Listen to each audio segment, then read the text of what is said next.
नमस्कार। आज हम एक दिलचस्प पंजाबी फिल्म है प्यार ता होना उसकी कहानी की थोड़ी गहराइयों में जाएंगे। हाँ। जो जानकारी है हमारे पास उसके हिसाब से ये सिर्फ एक आम लव स्टोरी नहीं है। इसमें पीढ़ियों के रिश्ते हैं, दूसरे मौके हैं और कुछ दबे हुए से राज भी हैं। बिल्कुल, कहानी में काफी पढ़ते हैं। और ये टाइटल भी बड़ा सोचने वाला है। प्यार तो है ना? मतलब एक सवाल जैसा, शायद एक उम्मीद भी। हाँ, ये टाइटल पूरी कहानी का सार है एक तरह से। तो आज हम कोशिश करेंगे कि फिल्म की कहानी के जो मुख्य पहलू हैं और उसके पीछे जो शायद छुपा हुआ मतलब है उसे समझें। हाँ, सिर्फ कहानी नहीं, उसके इमोशंस भी। बिल्कुल। तो चलिए शुरू करते हैं। ये कहानी कहाँ से शुरू होती है, मतलब बेस क्या है इसका? देखिए, कहानी की जड़ें तो अतीत में हैं, कई साल पहले। ये असल में दो अलग-अलग वक्त की प्रेम कहानियों को एक साथ लाती है। अच्छा। हाँ, शुरुआत होती है कंवल और मनीषा से। हम्म। उनका प्यार दिखाया गया है कि बहुत गहरा था, शिद्दत वाला, हम्म। एकदम आइडियल कपल जैसे। हम्म। ये तो अच्छी शुरुआत लगती है, पर अक्सर कहानियों में कुछ गड़बड़ हो जाती है। बिल्कुल वही हुआ। हाँ। उनकी जो ये परफेक्ट सी दुनिया थी, उसमें जैसे एक भूचाल सा आ गया। कैसे? किसी तीसरे की वजह से। कोई कोई चालाकी करने वाला, शायद कोई रिश्तेदार जिसे जलन थी, या कोई और दुश्मन। अच्छा, तो मतलब बाहरी दखल अंदाजी हुई। हाँ, वही। शक के बीज बो दिए गए, या कोई झूठ फैला दिया, या ऐसे हालात बना दिए कि उन्हें अलग होना पड़ा।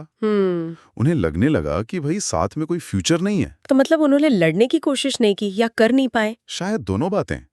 बाहरी दबाव तो था ही, पर कहानी ये भी इशारा करती है कि शायद वो खुद भी, क्या कहते हैं, उस वक्त अपने प्यार के लिए ठीक से खड़े नहीं हो पाए। शायद बात नहीं की खुलकर। नतीजा ये हुआ कि दिल तो टूटे, अलग हो गए, फिर अपनी अपनी जिंदगी में आगे बढ़ गए, दूसरों से शादी कर लिए, परिवार बना लिए। और वो पुराना प्यार? वो एक राज बन गया, एक दर्द जो सीने में कहीं दबा रहा, सालों साल। तो ये हुआ अतीत।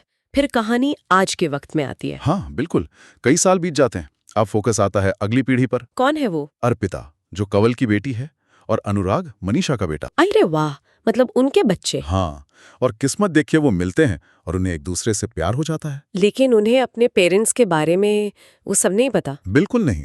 वो अपने माँ बाप के उस पुराने उलझे हुए इतिहास से पूरी तरह अनजान है। उनका प्यार एकदम नया है, ताज़ा, मासूम। तो ये एक नई कहानी शुरू होती है जिसका अतीत से कोई लेना देना नहीं लगता शुरू में। ऊपरी तौर पर तो बिल्कुल नहीं। उनका रोमांस आजकल का है, खुशियों भरा। वो अपनी जिंदगी में मगन है, और फिर वो फैसला करते हैं कि परिवारों को मिलाया जाए। और बस यहीं से मामला उलझना शुरू होता होगा। बिल्कुल सही पकड़ाई। ये ही वो मोड़ है जहाँ कहानी असली टक्कर लेती है, जब परिवार मिलते हैं। तो कंवल और मनीषा आमने सामने आते हैं सालों बाद। हाँ, सोचिए जरा, वो लम्हा, दशकों बाद पहली मुलाकात, और वो भी अपने बच्चों की वजह से। ओहो। जो पुराने जख्म थे वो एकदम से हरे हो जाते हैं। हाँ। सालों का दबा हुआ तनाव, गुस्सा, पछतावा, शायद कुछ और भी भावनाएं, वो सब उनके बच्चों की खुशी का जो मौका था, जो सगाई थी, उस पे हावी होने लगता है। बाप रे। तो बच्चों का क्या होता है, अर्पिता और अनुराग का? जाहिर है उन पर बहुत गहरा असर पड़ता है। उनका भविष्य अचानक से अपने माँ बाप के अतीत के बोझ तले दबने लगता है। कंवल और मनीषा को भी तो सच्चाई का सामना करना पड़ता होगा। हाँ। उस वक्त क्या हुआ था, क्यों अलग हुए थे? हाँ, उन्हें भी। अब उन्हें सिर्फ एक दूसरे का नहीं, बल्कि उस कड़वी सच्चाई का सामना करना है जिसने उन्हें अलग किया था, और शायद उन सवालों का भी जो उन्होंने कभी हिम्मत करके पूछे ही नहीं। तो अब सारा फोकस पेरेंट्स पर आ जाता है कि क्या वो अपने अतीत को अपने बच्चों की जिंदगी बर्बाद करने देंगे? हाँ, यही कहानी का सबसे अहम मोड़ है, क्लाइमैक्स। ये सिर्फ बच्चों की शादी की बात नहीं रह जाती, बल्कि ये कंवल और मनीषा की अपनी यात्रा बन जाती है। क्या वो माफ कर पाएंगे? क्या वो खुद को माफ कर पाएंगे? क्या वो अतीत से बाहर निकल पाएंगे? इसमें वो तीसरा इंसान जिसने पहले गड़बड़ की थी, उसका क्या रोल रहता है? क्या वो फिर से आता है? ये मुमकिन है। कहानी में ऐसा हो सकता है कि वो पुराना विलन या साजिश फिर से सामने आए। अच्छा। हाँ, और शायद यही चीज कंवल और मनीषा को मजबूर करे कि वो पहली बार एक साथ खड़े हों उस पुराने धोखे का पर्दाफाश करने के लिए। ये तो इंटरेस्टिंग होगा। उन्हें ये भी समझने का मौका मिलेगा कि उनके साथ हुआ क्या था असल में। बिल्कुल। लेकिन कहानी सिर्फ विलन को पकड़ने तक ही नहीं है। और क्या है? गहराई इस बात में भी है कि कंवल और मनीषा खुद अपनी गलतियों को समझे। जैसा आपने पहले कहा था, क्या वो अपने प्यार के लिए लड़े थे? क्या उन्होंने एक दूसरे पर भरोसा रखा था? मतलब उन्हें अपनी जिम्मेदारी का भी एहसास होता है। हाँ, ये एहसास बहुत ज़रूरी है उनकी अपनी शांति के लिए, उनकी मुक्ति के लिए।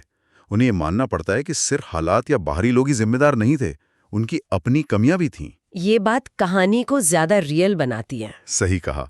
तो अब असली लड़ाई उनके अंदर है। क्या वो अपने दर्द से, अपने ईगो से और शायद समाज क्या कहेगा, इन सब चीज़ों से ऊपर उठ पाएंगे? और क्या वो उस प्यार को पहचान पाएंगे जो शायद अब भी कहीं जिंदा है? जैसे वो टाइटल कहता है, प्यार ता है ना। एग्जैक्टली।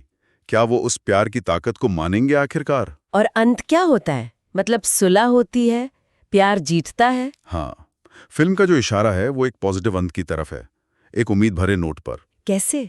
दिखाया जाता है कि प्यार में वो ताकत होती है कि वो वक्त और मुश्किलों के पार जा सकता है, जख्मों को भर सकता है। तो कंवल और मनीषा, वो अपने अतीत के साथ एक तरह की शांति पाते हैं, शायद एक दूसरे को माफ करके या कम से कम उस दर्द को स्वीकार करके। और यही चीज रास्ता खोलती है उनके बच्चों के लिए। मतलब जब पुरानी पीढ़ी सुलह करती है तब नई पीढ़ी का रास्ता साफ होता है। हाँ, कुछ ऐसा ही। उनका मेल मिलाप ही अर्पिता और अनुराग के रिश्ते की फाइनल एक्सेप्टेंस बनता है। तो कहानी खत्म होती है एक इमोशनल नोट पर। परिवार फिर से जुड़ता है, दूसरे मौकों की बात होती है, और ये एहसास कि वो जो प्यार था, कभी प्यार ताना है ना, वो खत्म नहीं हुआ था, बस खो गया था कहीं। हाँ। बस उसे घर वापस आने में एक पूरी पीढ़ी लग गई। उसे सही वक्त और सही समझ का इंतजार था शायद। वाह, ये तो वाकई एक बहुत इमोशनल और गहरी कहानी लगती है। सिर्फ रोमांस नहीं, बल्कि रिश्तों की उलझनें, वक्त का मरहम, और कैसे प्यार पीढ़ी दर पीढ़ी अपना रूप बदलता है। बिल्कुल। और वो टाइटल प्यार ता है, जो शुरू में एक सवाल था, अंत में एक जवाब बन जाता है। हाँ, एक तरह की पुष्टि। तो हमने देखा कि कैसे इस फिल्म में अतीत की एक कहानी, कुछ राज और कुछ बाहरी दखलंदाजी आज की खुशियों पर असर डालते हैं। लेकिन आखिर में समझदारी से, माफी से प्यार अपना रास्ता ढूंढ ही लेता है। जिंदगी की तरह ही उतार चढ़ाव के बाद मंजिल मिलती है। ये कहानी हमें सोचने पर भी मजबूर करती है कि हमारी अपनी जिंदगियों में भी जो अतीत की अनकही बातें होती हैं या अनसुलझे झगड़े, वो आज के रिश्तों पर कैसा असर डालते हैं। हाँ, ये बहुत रिलेटेबल है। और क्या माफ करना और आगे बढ़ना हमेशा मुमकिन होता है? बिल्कुल। और ये एक सवाल भी छोड़ जाती है कहानी कि हम अपने परिवार के इतिहास के, उनकी खुशियों और दुखों के किस हद तक हिस्सेदार होते हैं। क्या एक पीढ़ी की गलतियों का बोझ अगली पीढ़ी को उठाना ही पड़ता है, या उस चक्र को तोड़ा जा सकता है? शायद तभी तोड़ा जा सकता है जब अतीत का सामना करने की हिम्मत हो। हाँ, शायद सच्ची सुलह तभी मुमकिन है जब हम उन पुरानी गांठों को खोलें, उन्हें समझें, चाहे वो कितना भी मुश्किल क्यों ना लगे। ये सोचने वाली बात है सबके लिए। बिल्कुल। बहुत खूब।